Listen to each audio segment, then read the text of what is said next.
Get ready for the dictation. Start.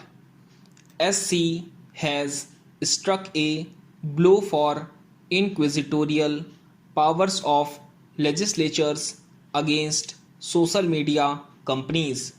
The Supreme Court of India's verdict last week upholding the authority of a committee of the Delhi Assembly to summon a senior official of Facebook is an extremely nuanced recognition of the extent of powers of state assemblies in matters regulated by an act of parliament.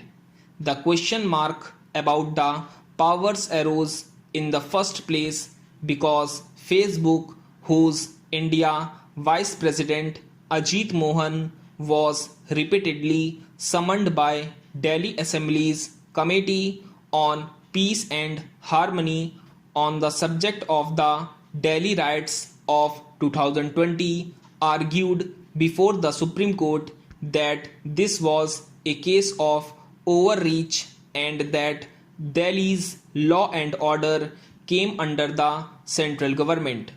This was also the position taken by the central government, which argued that the Delhi Assembly had no jurisdiction in this matter. The social media platform also pointed out that it was governed by the IT Act of Parliament, and this is not therefore something that any state government can be concerned with. The court, in upholding the summons, did not go merely by the legislative powers of a house. It rightly said the assembly does not only perform the function of legislating, there are many other aspects of governance which can form part of the essential functions of the legislative assembly and consequently the committee.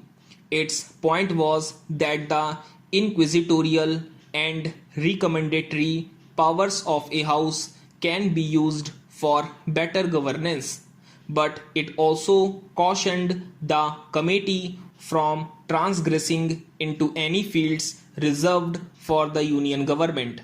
Significantly, the verdict comes amid a long phase of discordance over legislative turf between the central government and the Delhi government, something that the bench led by Justice S.K. Kaul did note amid discussions about the spirit of federalism. Not just that, it also comes at a time when social media intermediaries are legally fighting some aspects of the new IT rules that govern them. Their responsibility toward the many legislatures will only become more heightened because of this verdict. The court refused to buy the argument that social media intermediaries are merely a platform for exchange of ideas without performing any significant role themselves. It then linked what happens in these platforms to the real world. Misinformation on social media, the court said, has had a direct impact on vast areas of subject matter which ultimately affect the governance of states. Given the constraints of the powers of the Delhi Assembly vis-a-vis law and order, the very fact that the court found that its committee still could summon the Facebook India official without encroaching upon the turf of the center now opens the gates for scrutiny of social media platforms by other states, which however have significantly more powers with respect to law and order. The stage is set for more scrutiny. Stop.